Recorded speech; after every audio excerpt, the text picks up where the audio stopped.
Hello? It started with a phone call, one of those that come at the worst possible time, like when you're slicing an avocado or lost in a video game. I was sprawled on the couch, half watching some forgettable crime documentary, when my phone buzzed on the coffee table. Rachel's name flashed on the screen. Nothing unusual there except for the timing. She was supposed to be at work, closing a major pitch with a client. So why was she calling? I picked up, expecting something lighthearted, maybe a quick update or a playful message. Instead, her voice came through tight and deliberate, like she was reading from a script. "Hey, Jack, we need to talk." Those words hit like a cold slap. The last time Rachel had used them, we'd ended up in couples therapy for months because of some vague accusation about my supposed emotional laziness. But this time, there was something in her voice. A tremor, a nervousness she couldn't mask. My instincts flared. "All right, talk then," I said. Sitting up, my senses suddenly on high alert. "Not like this," she replied, her breathing heavy. I could hear her shaky inhale, like she was bracing herself for something. "What's going on?" I pressed, but before I could get another word in, she hung up. The next few hours were torture. My mind spiraled into every possible scenario, but none of them could have prepared me for what came next. Rachel came home that evening, and she wasn't alone. She walked in with a man I'd never seen before, mid to late 30s, dressed in a suit that looked like it belonged in a 90s office catalog. He avoided my eyes, standing awkwardly in the doorway while Rachel refused to look at me. "Who's this?" I demanded, my voice sharp, my pulse racing. The man opened his mouth, but Rachel cut him off before he could speak. She finally met my gaze, her expression cold, almost defiant. "This is David," she said flatly. "He's the man I've been seeing." The room seemed to tilt, and I felt the air leave my lungs. She said it with no emotion, no hesitation. My first instinct was to laugh, to dismiss it as some twisted joke. But it wasn't. David stood there, eyes glued to the floor, hands shoved deep into his pockets. Rachel remained stoic, her face betraying no regret, no sadness. "Wait, what?" My voice cracked as disbelief and fury crashed over me. "We've been seeing each other for about a year," she continued, her tone unsettlingly composed. It was clear she'd rehearsed this moment countless times. I think I love him." The words turned my stomach. Everything inside me wanted to explode, not just at her, but at myself. How had I missed it? The late nights at work, the mysterious new friends, the sudden attention to her appearance. It was all there, staring me in the face, and I'd ignored it like a fool. David finally lifted his gaze, and what I saw in his eyes pushed me over the edge. It wasn't guilt, it was pity. He pitied me. "Get the hell out of my house," I growled, taking a step toward him. David flinched, but Rachel quickly moved between us, her hand pressing against my chest. Not gently, but firmly, as if I were a wild animal that needed restraining. Her eyes narrowed, and her voice dropped to an infuriatingly calm tone. "Stop it, Jack. This isn't about you losing control." She glanced at David. "He's staying. We need to talk." "He's what?" I shouted, the anger boiling over. "You bring your affair into my house, and you think he's staying?" My hand trembled as I pointed at David. "Get out, or so help me." Rachel pushed harder against my chest, her voice dropping lower. "You're not in charge here anymore, Jack." That single sentence hit harder than any punch. The dynamic shifted in an instant. The woman I thought I knew was gone, replaced by someone cold, calculating, and utterly indifferent to the wreckage she'd caused. David mumbled something about waiting outside and slinked out the door. It was just me and Rachel now, standing in the ruins of what I thought was our life together. "Why?" I managed to whisper, my voice raw with pain. She sighed, running a hand through her hair, her gaze distant. "Do you really want to know? Because us, it hasn't been enough for a long time. And David, he's what I need now." Each word drove the knife deeper. I stood frozen, unable to process it, unable to breathe. The woman I'd shared my life with looked like a stranger. "How long?" My voice cracked as I forced the words out, each syllable dragging like a weight. How long have you been seeing him? Rachel rolled her eyes, her expression dripping with annoyance, as if my devastation was an inconvenience. I already told you. A year, she said, her tone sharp. Can we not do this drama right now? You asked, I told you. It's done. A year. An entire year. That meant every moment I thought we were working on fixing things. Every romantic trip, every attempt to reconnect, was a lie. She'd been sneaking around the whole time. I had been cooking her favorite meals, desperately trying to bring some life back into our evenings. While I was planning for our future, for a family, she had been with him elsewhere. It felt like someone had taken a sledgehammer to the last 11 years of my life, smashing them to pieces. Something inside me snapped. It wasn't just anger. It was pure, unfiltered rage. My hands moved before I could stop them, knocking over the vase on the kitchen counter. It shattered against the tile floor, sending shards of glass scattering everywhere. Rachel flinched. For a fleeting moment, her face showed something that resembled fear, but it quickly hardened back into that mask of indifference. Are you done? She asked coldly, her voice like ice.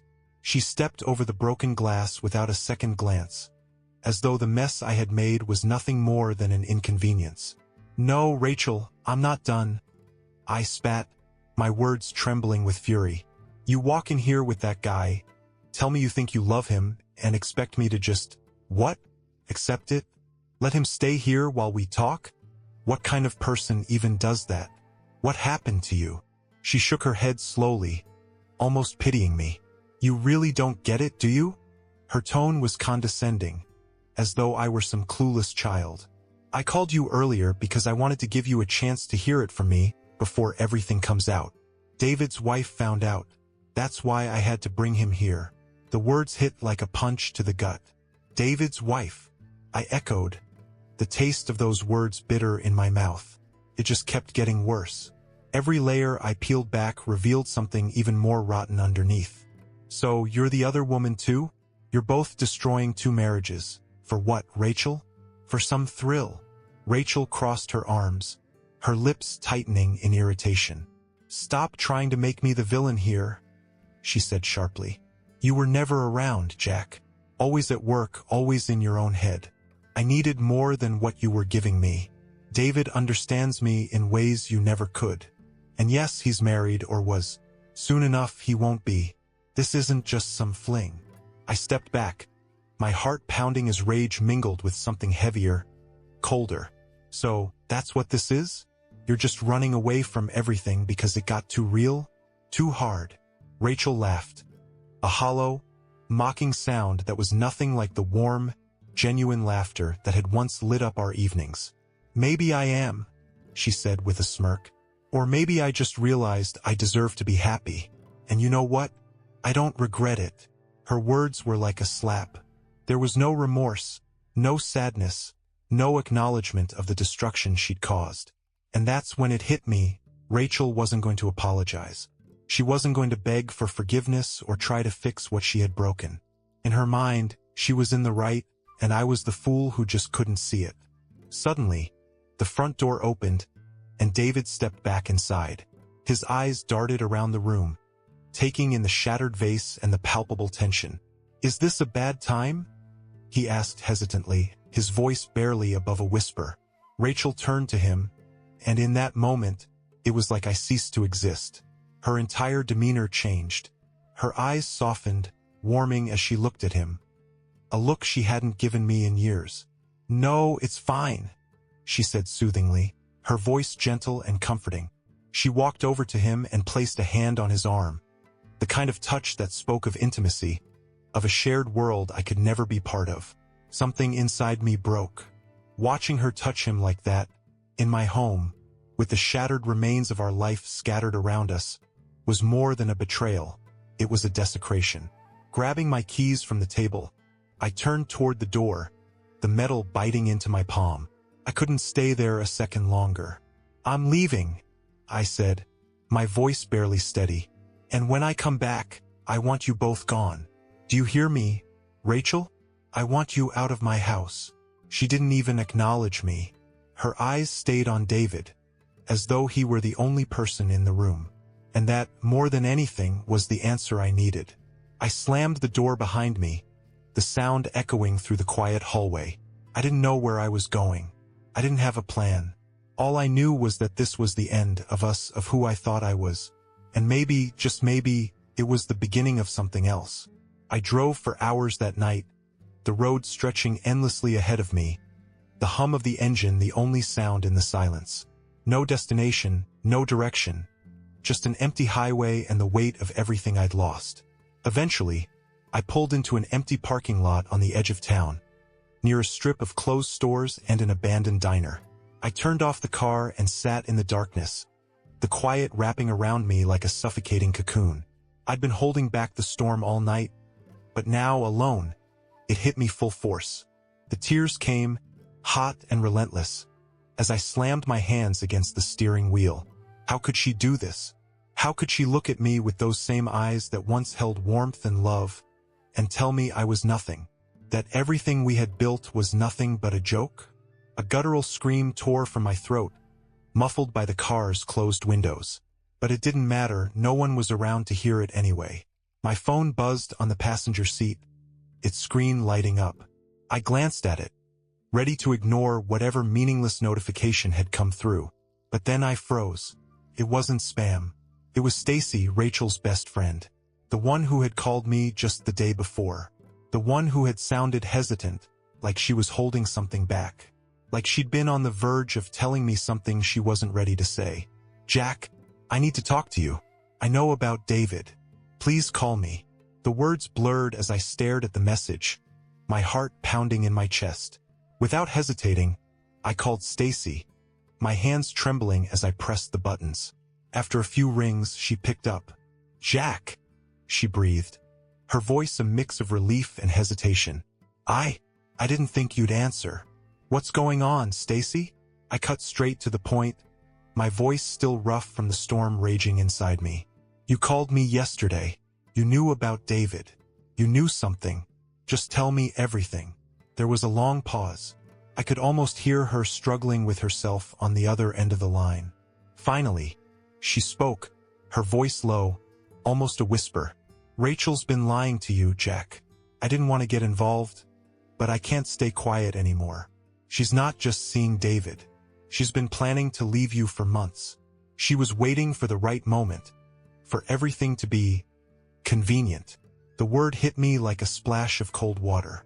"Convenient," I repeated, disbelief slicing through the fog of exhaustion. "Convenient for what?" "For David to leave his wife," Stacy said, her voice cracking. "She wanted to make sure he was serious before she blew up your life."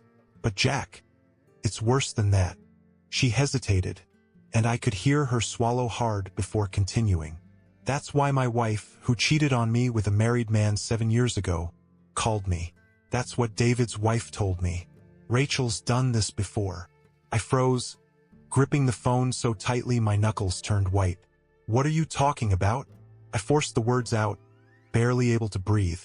7 years ago, Rachel was having an affair with another married guy, Stacy said, her voice trembling. "His wife called me, completely destroyed. I thought it was just some crazy story.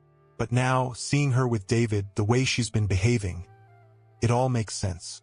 Jack, she never stopped. She just found a new target." Numbness spread through my entire body, cold and unrelenting. 7 years ago, that was when things had first started to feel off between us.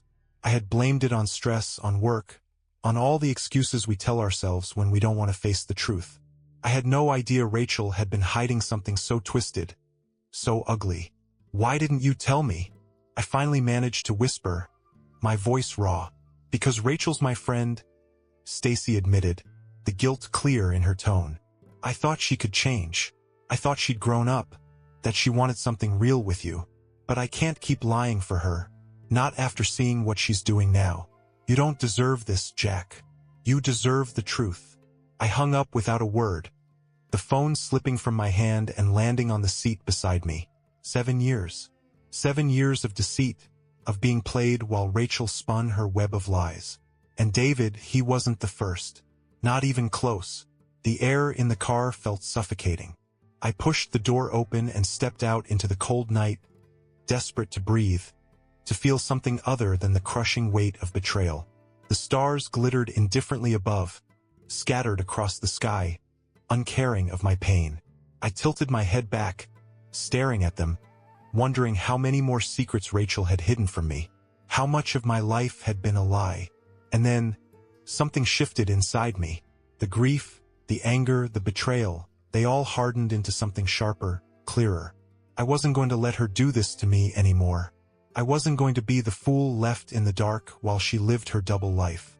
I grabbed my phone again, scrolling through my contacts with a purpose I hadn't felt in hours. On the drive there, I had imagined this meeting 100 different ways. How she might react, what she would look like, how I would even begin to have this conversation. But nothing prepared me for the reality. Linda was sitting by the window, a half-empty cup of coffee in front of her, staring blankly at the street. She looked exhausted, her face pale and drawn, her eyes rimmed with red. When she noticed me walking in, she gave a weak wave. I made my way over, feeling that strange mix of dread and determination that had settled in my chest since the night before. "Jack?" she asked, her voice barely above a whisper as I approached the table. "Yeah," I said, sitting down across from her. I forced a smile, but it felt hollow, unreal. "Thanks for agreeing to meet." Linda nodded, her fingers gripping her coffee cup tightly. The silence between us was heavy, filled with the weight of everything we knew and everything we had lost. I didn't know where to begin. What do you say to a stranger whose life has been shattered by the same person who destroyed yours? The silence stretched between us, heavy and suffocating, until Linda finally spoke, her voice trembling slightly. "You know," she began, "when I found out about David and Rachel, I thought I was losing my mind. I kept hoping I was wrong, that there was some other explanation. But the truth always comes out, doesn't it?" I nodded, swallowing hard as I tried to find my voice. "Yeah, it does," I said quietly, taking a deep breath and deciding to lay everything on the table. "Stacy told me about Rachel's past, what happened 7 years ago with the other married guy. I had no idea." Linda studied me for a moment, her eyes searching mine before letting out a bitter laugh. She shook her head. "I wish I could say I was surprised, Jack. But honestly, when I found out about Rachel, I knew she wasn't new to this. The way David talked about her, the way she acted, it was like she'd done it all before. She knew exactly how to manipulate him, how to make him think she was his escape." Her voice faltered, her gaze dropping to the table. "David thought she was something special," she continued, pain etched into her features. "He said she understood him in a way I didn't anymore.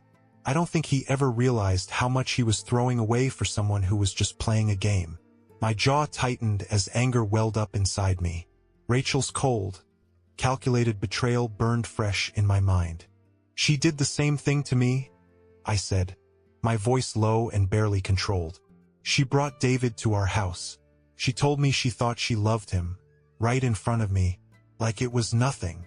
Linda's eyes widened in horror. "She brought him to your house?" she asked, her voice filled with disbelief. I nodded, the cold fury rising in my chest. "She did. She made me stand there while she paraded him in like he was her new prize. I don't think I'll ever forget the look in her eyes, like I was just something to be tossed aside." Linda closed her eyes, taking a shaky breath. "I'm so sorry, Jack," she said softly. "I'm sorry you had to go through that. I wouldn't wish this on anyone." For a moment, we sat in silence, the weight of our shared betrayal binding us in a way that nothing else could. I looked at Linda, at the rawness of her pain, and realized that I wasn't alone in this. She had been used, lied to, and cheated on just like me. "Do you know what you're going to do?" she finally asked, her voice barely a whisper. I shook my head. "I don't know," I admitted. "Part of me wants to burn it all down. Part of me wants to just walk away and never look back. I think I'm still trying to wrap my head around it all." Linda gave a sad smile, nodding slowly. "Yeah, I know what you mean. I thought about leaving David the moment I found out. But now, I'm just numb. I don't know if I have the strength to fight anymore. He's trying to fix things, making promises, but they all sound so empty now. The idea of Rachel making amends felt laughable to me. The very thought of her apologizing or showing any regret was absurd. Rachel didn't even pretend to be sorry, I said bitterly. She acted like I was the problem, like I was the reason she needed someone else. Linda nodded, her gaze dropping again. That's how they do it, isn't it? She said quietly. They make it seem like we drove them to it, that it's somehow our fault. But it's not. They chose this. She looked up at me then, her eyes sharp and filled with a clarity that caught me off guard. Despite everything, she wasn't as broken as she seemed.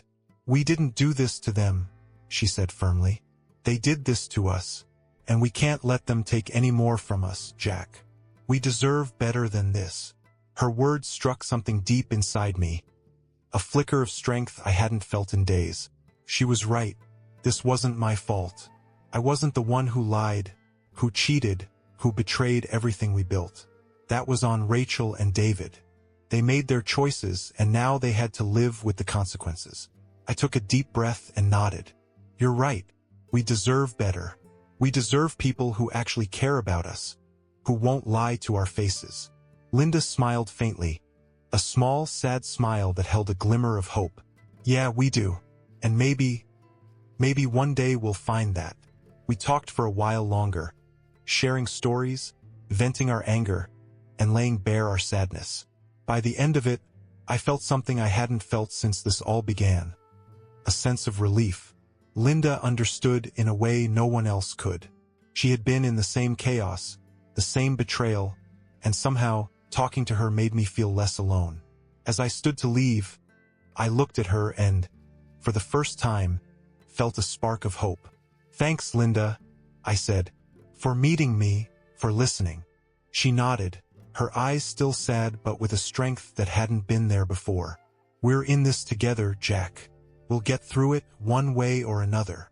I left the cafe with a newfound resolve, the cold air biting at my face as I stepped outside. This wasn't over, not by a long shot. Rachel might have torn my world apart, but I wasn't going to let her walk away without facing the consequences. As I walked to my car, one thing was certain. I was done being a victim. It was time to take control, to decide what happened next, and to finally let go of the woman who had shown me just how little I meant to her. By the time I got home that night, a plan was already forming in my head. Rachel thought she could walk away unscathed, parade David in front of me, and mock everything we built. But I had other ideas. The house was quiet, too quiet. For a moment, I wondered if Rachel had actually taken me seriously and left. But then I heard them, voices coming from the living room. Her voice, his voice. They were still here, whispering to each other like teenagers sneaking around. My blood boiled as I approached the door, their hushed conversation becoming clearer. It's fine, David, Rachel was saying, her voice soothing. He just needed to blow off some steam. He'll come around eventually. He always does. Those words were the spark that ignited the fire inside me. She thought she had me figured out, thought I'd just roll over and accept whatever scraps of her attention she decided to give me. She was wrong. She was wrong. I pushed the door open, and they both turned to face me. Rachel's eyes widened for a split second in surprise before narrowing, her defiance snapping back into place. David, on the other hand, looked like he wanted to vanish, shifting uncomfortably where he stood beside her. "You're back already?" Rachel said, her voice dripping with annoyance, as if I'd interrupted something important. I ignored her, my eyes locking onto David. "You need to leave," I said, my voice calm but edged with steel. "Now." David swallowed hard, glancing at Rachel for reassurance. She didn't offer him any. Finally, he nodded, muttered something under his breath, and practically bolted from the room. The front door clicked shut behind him, leaving just Rachel and me. We stood there, face to face in the living room that had once been filled with laughter, lazy Sunday mornings, and memories that now felt distant, almost foreign. "Really, Jack?" Rachel snapped, crossing her arms. "You're going to keep acting like this? You said you were leaving."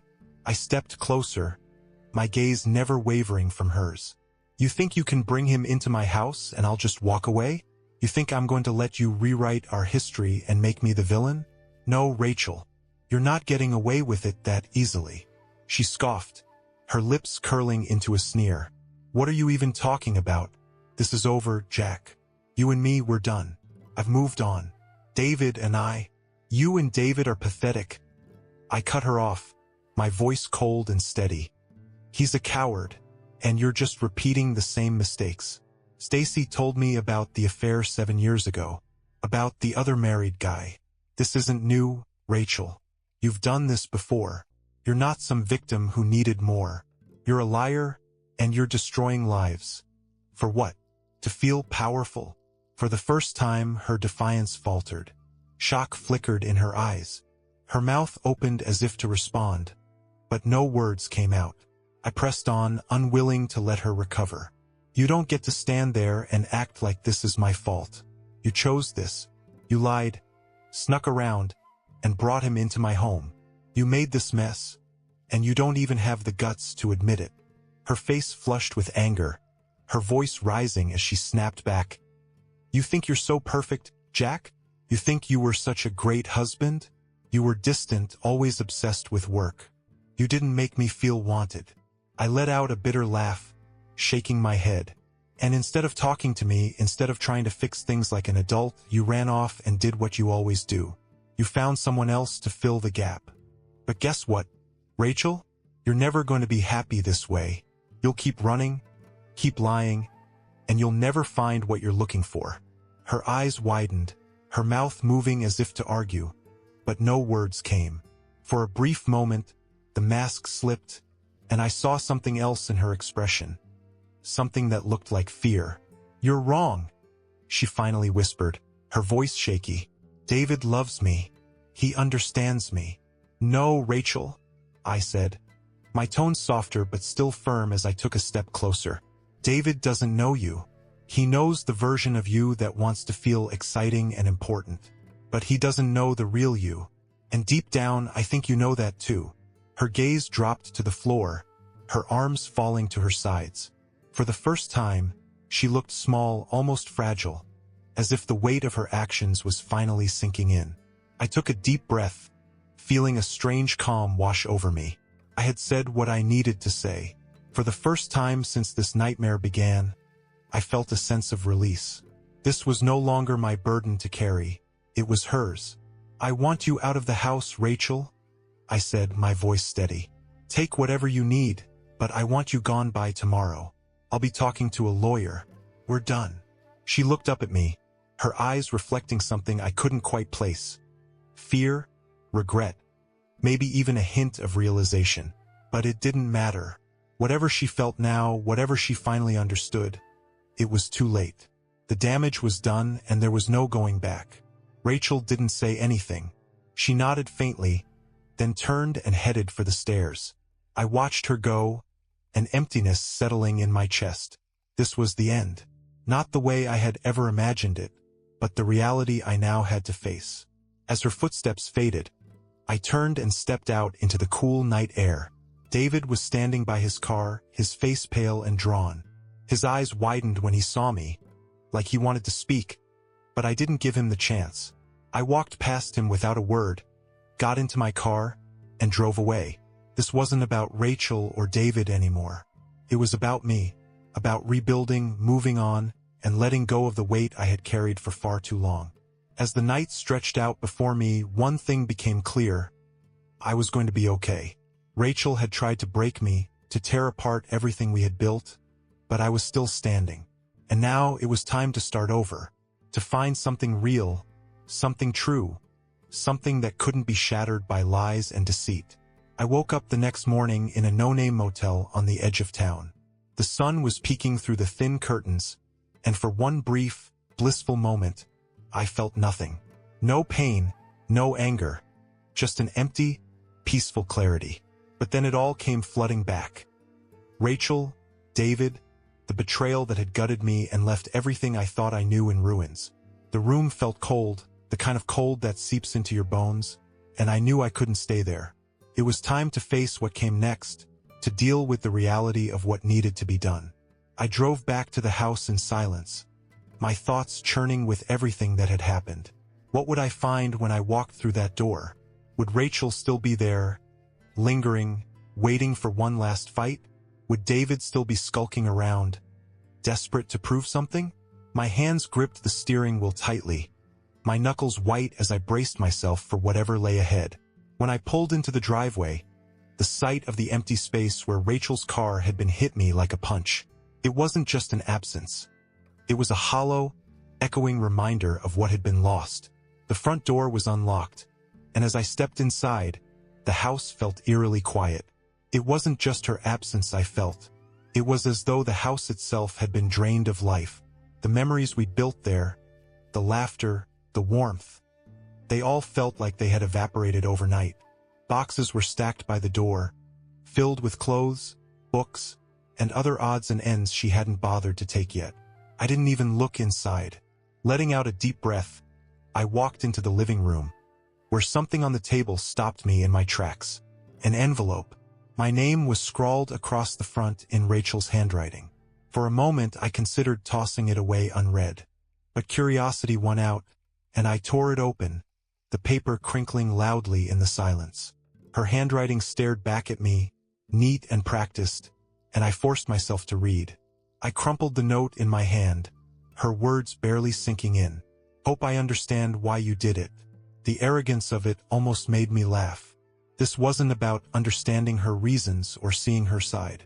This was about the fact that she had destroyed everything we'd built. For what? A thrill? A chance to feel something different?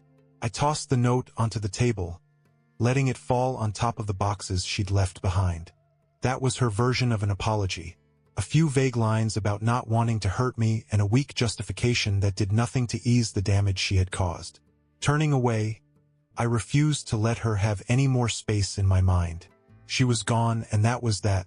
With Rachel out of my life, the next steps loomed before me.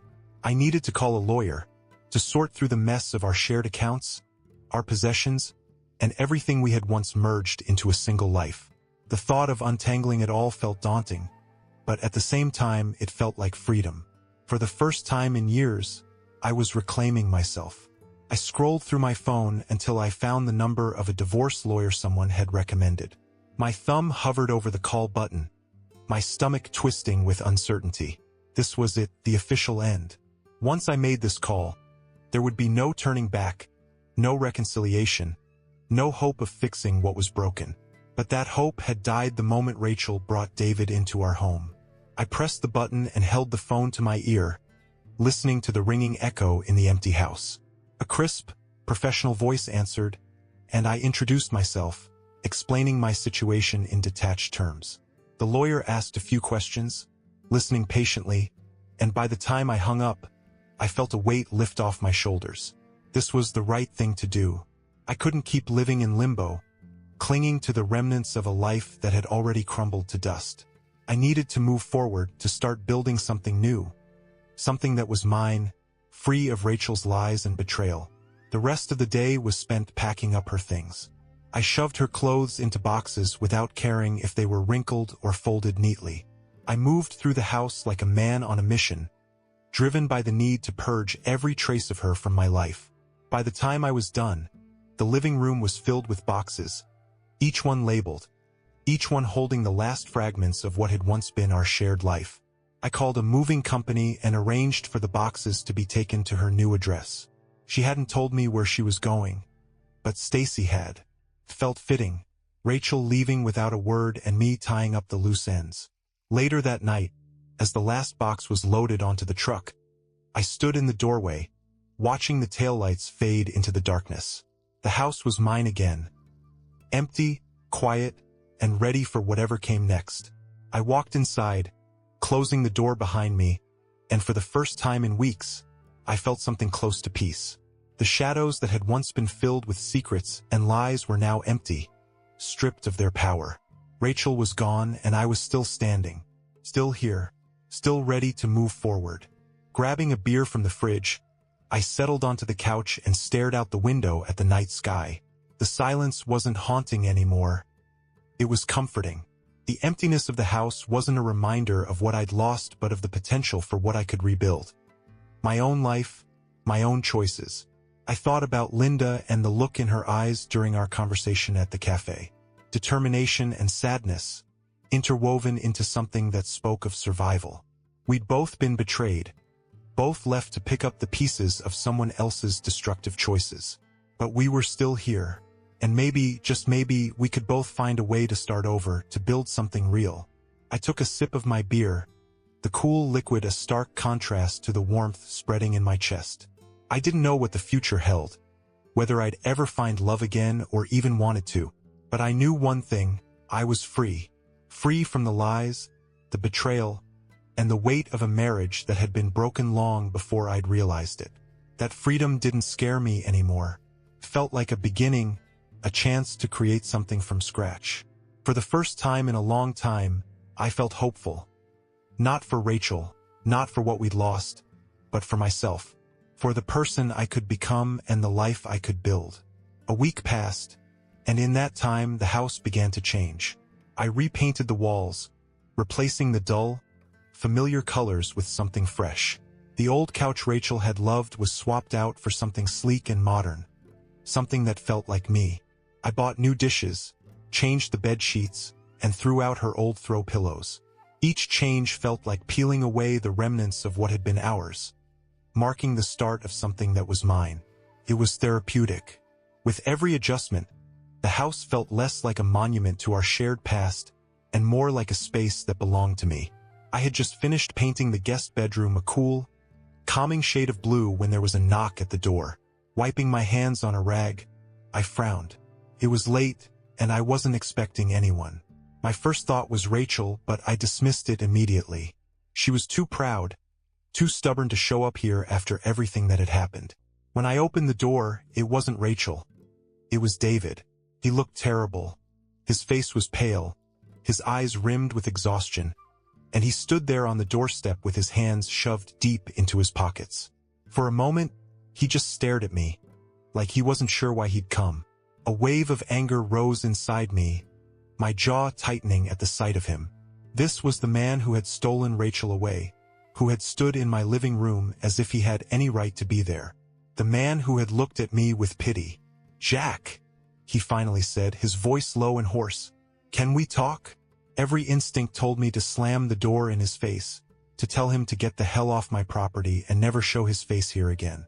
But there was something in his expression, a brokenness, a desperation, that stopped me. I stepped back, leaving the door open just enough for him to come in if he wanted.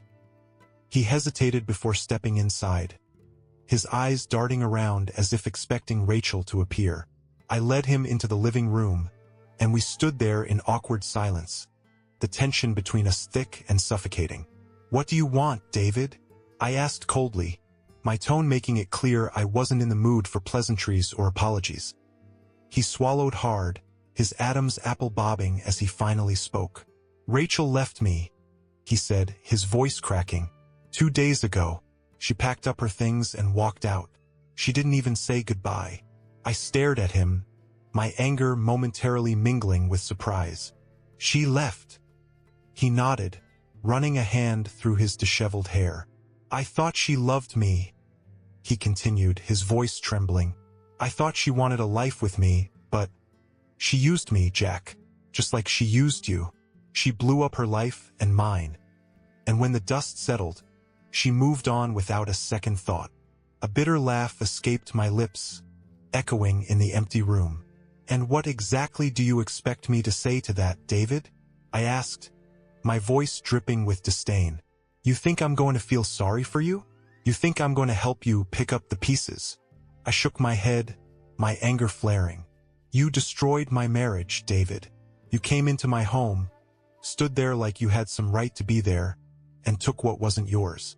And now you want sympathy because she did the same thing to you." He winced at my words, his face crumpling. For a moment, I thought he might actually start crying. "I know I don't deserve anything from you," David said, his voice cracking. "I know I messed up. I needed you to know. I needed someone to understand. She didn't just hurt you, Jack. She hurt me too." I stared at him, my anger simmering just beneath the surface. But underneath it, there was something else, a strange sense of understanding. He was right. Rachel hadn't just betrayed me. She'd used both of us to fill whatever void she was trying to escape. And when she was done, she'd walked away without looking back. Taking a deep breath, I let the tension in my shoulders ease, just a little. "What did you think was going to happen, David?" I asked, my voice softer but still laced with disdain. "Did you think she was going to be different for you? That she'd magically become someone she's not?" He shook his head, his eyes fixed on the floor. "I don't know," he admitted quietly. I thought we were special. That she really loved me." I sighed, rubbing a hand over my face. The exhaustion of the past week was catching up to me. "Rachel doesn't love anyone, David. Not really. She loves the idea of being loved, the thrill of the chase. But once she gets what she wants, she loses interest. That's just who she is." He looked up at me, his eyes filled with a hopelessness I recognized all too well. "What do I do now?" he asked, his voice barely above a whisper. "How do I move on from this?" I studied him for a long moment. This was the man I had once seen as my enemy, the man who had played a role in tearing my life apart. But standing there now, I realized he wasn't my enemy anymore. He was just another victim of Rachel's selfishness, another person left to pick up the pieces. "You pick up the pieces," I said finally, my voice tired but resolute. "You start over. You learn from it, and you don't let it define you. You move on, David. It's the only thing you can do." He nodded, his eyes brimming with unshed tears. "I'm sorry, Jack," he said, his voice breaking. "I know it doesn't mean much, but I am. I wish I could take it back." I nodded, though I couldn't bring myself to say the words he probably wanted to hear. Maybe one day I could forgive him. Maybe one day the anger would fade, and I'd see him as just another person who had been caught in Rachel's web. But that day wasn't today. "You should go," I said, stepping back and opening the door. He nodded again, wiping at his eyes, and walked out without another word. The door clicked shut behind him, and I stood there for a moment, the silence settling around me once more. David's visit had been unexpected, reopening wounds I thought I was ready to close. But it had also brought something else, a strange sense of closure. Rachel was gone, and whatever hold she had over either of us was gone too. I walked back into the living room, glancing around at the changes I had made, at the new beginnings I was carving out for myself. For the first time, I realized I didn't need anything from Rachel anymore. Not her apology, not her explanations, not even her regret. I was free. Days turned into weeks, and for the first time in years, life seemed to slow down in a way I could finally appreciate. There were no more betrayals lurking around the corner, no more fights to keep a crumbling relationship alive. I started doing things for myself, simple things I hadn't done in years. I went to the park with a book, finding a quiet spot under the shade of an old oak and losing myself in stories that weren't my own. I went to the gym more often, running until I felt my heart pounding, alive in a way that had nothing to do with anger or pain. I reconnected with old friends, people I had distanced myself from when everything with Rachel had consumed my world. They welcomed me back without hesitation or judgment. It was like breathing fresh air for the first time after being trapped in a smoky room. The house continued to transform. I replaced the photos of Rachel and me with new artwork, abstract pieces with bold colors, representing possibility rather than memories of what had been. I turned the guest room into a studio, setting up an easel and starting to paint again. It was messy and imperfect, but it was mine, and that was enough. One evening, as I sat in the living room with a cup of coffee, watching the sunlight filter through the curtains, my phone buzzed on the table. I glanced at the screen, expecting a message from a friend or a work email. Instead, it was Linda. "Hey Jack, I've been thinking. Would you want to grab a coffee sometime? Just to catch up?" I stared at the message, a smile slowly spreading across my face. It had been weeks since I last spoke to Linda, but not a day had gone by that I hadn't thought about her, about our conversation, about the connection we'd forged through shared heartbreak. It wasn't romantic, not in the way movies make it seem. It was something deeper, something real. We had both walked through fire and emerged on the other side, stronger and more whole. I typed a quick reply. I'd love that.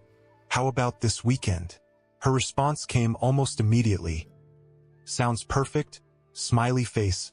The simple reply brought a warmth I hadn't felt in a long time. Something so small, so ordinary, yet it felt monumental. For the first time, it felt like I was stepping into a new chapter, one filled with possibility.